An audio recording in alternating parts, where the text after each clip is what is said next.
Question 2. Form a quadratic equation with roots 1, -3/8। इसको दो method से मैं कराऊंगा। पहला मेथड ये है कि फर्स्ट पार्ट क्वेश्चन 2 का first part, the roots are, roots क्या है, एक 1 है और दूसरा -3/8 है।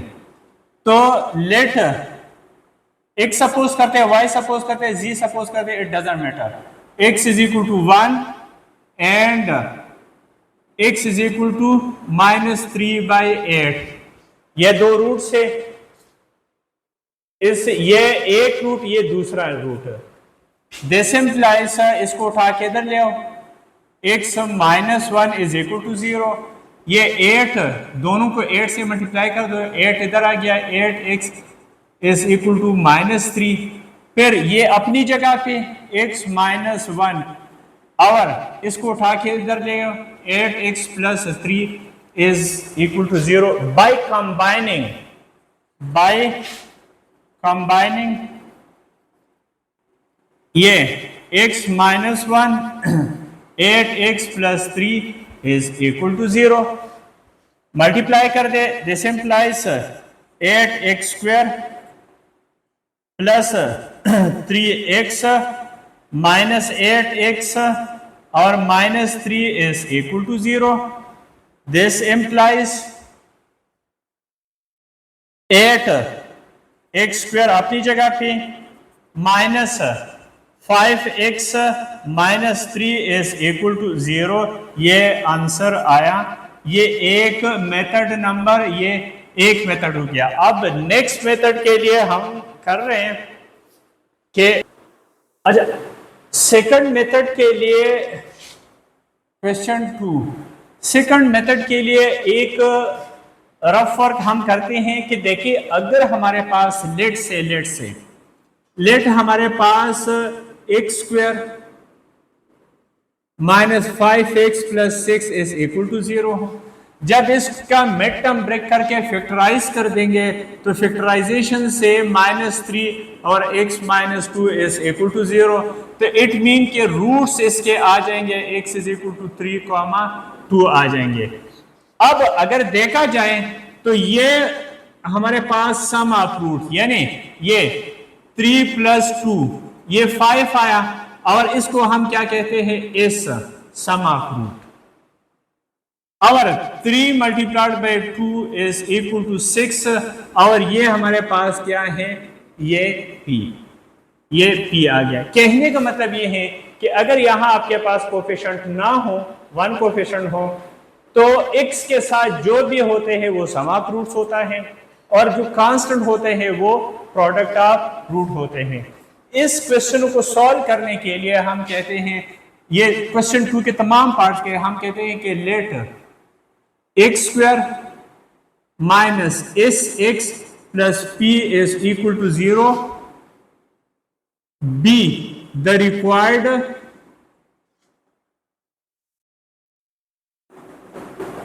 क्वाड्रेटिक इक्वेशन जो हमने मालूम करना है, where s is equal to sum of roots and p is equal to product of roots. Clear? अब हमने क्या करना है, सिर्फ और सिर्फ इस और p को मालूम करना है। किसको मालूम करना है? इस और p को मालूम करना है, इस और p को मालूम करना है और फिर यहां पे पुट करना है, आंसर आता रहेगा। अब फर्स्ट क्वेश्चन हमारे पास ये first 1, -3/8 solution s is equal to 1 - 3/8 some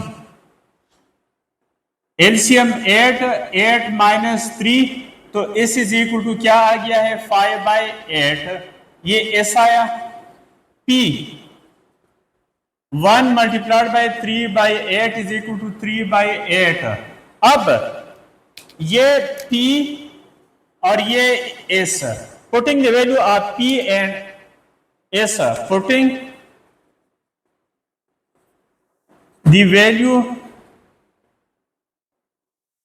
of S is equal to क्या, 5/8 and P is equal to 3/8 in equation 1, तो क्या आ जाएगा, 1 implies x स्क्वायर माइनस इसकी जगह हम क्या लिखेंगे 5/8 और P की जगह क्या आ जाएगा 3/8 is equal to 0। Fraction form को खत्म करने के लिए सबको 8 से मल्टीप्लाई करना है, x स्क्वायर इधर 8 मल्टीप्लाई कर दिया minus 8 into 5/8x plus 8 into 3/8 और 8 मल्टीप्लाइड बाई 0, यानी एलसीएम से सबको मल्टीप्लाई करना पड़ता है। तो ये 8x स्क्वायर ये कट गया माइनस 5x ये कट गया प्लस 3 इज इक्वल टू 0। ये अच्छा, अब याद रखना हमने इसके बाद ये वाला स्टेप, ये तमाम पार्ट्स के लिए ये स्टेप्स होंगे, बस हमने तमाम क्वेश्चनों में इन दोनों को एक दफा प्लस करना है वो s आएगा और एक दफा मल्टीप्लाई करना है वो p आएगा। तो s और p की वैल्यू मालूम करना है और यहाँ क्वेश्चन 1 में पुट करने हैं। इन दोनों को प्लस करेंगे तो s आएगा, मल्टीप्लाई करेंगे तो p आएगा। इन दोनों को प्लस करेंगे s आएगा, मल्टीप्लाई करेंगे तो p आएगा।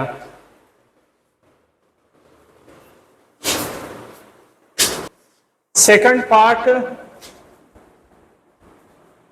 √3 कॉमा 2 √3, तो क्या मालूम करेंगे s is equal to √3 plus 2 √3। अच्छा, √3 और प्लस 2 √3 आप यू कंसिडर कर दे कि मेरे पास इक्वेशन क्या है a प्लस 2a।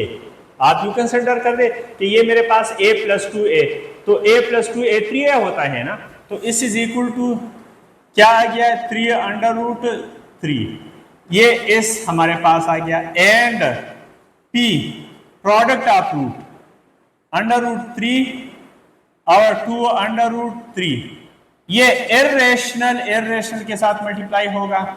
ये 2 √3 3 9 9 का रूट 2 मल्टीप्लाइड बाई 3, ये 6 आ गया। p हमारे पास क्या आ गया है 6। Putting the value of s and p, by putting the value of s is equal to 3 √3 और p is equal to 6 in equation 1। तो 1 क्या है x स्क्वायर माइनस इसकी जगह क्या आएगा 3 √3x और इसकी जगह क्या आएगा 6 is equal to 0। ये आंसर आ गया। नेक्स्ट पार्ट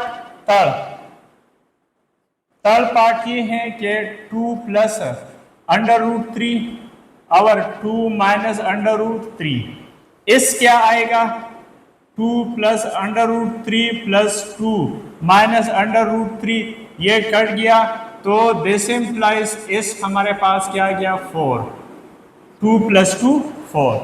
p 2 प्लस √3 और 2 माइनस √3 मल्टीप्लाई करेंगे a plus B into a minus B, तो क्या आ जाएगा p is equal to 2 square minus √3 square, ये कट गया 2 2s आर 4 माइनस 3, तो p हमारे पास क्या गया है 1।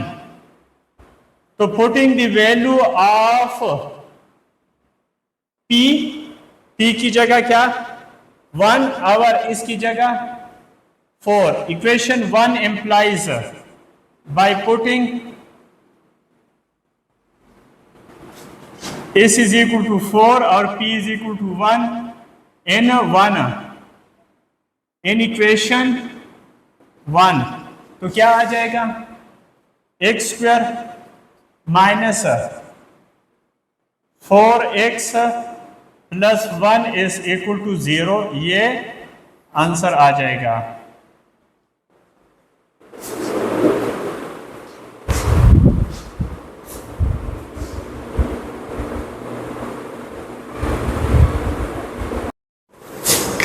Fourth part, s is equal to 5 iota plus 5 iota is equal to 10 iota. P 5 iota into 5 iota, ये 5 5s are 25 iota square. iota square किसकी equal है? iota square -1 के। तो P is equal to 25 into -1. This implies P is equal to -25. Clear? तो put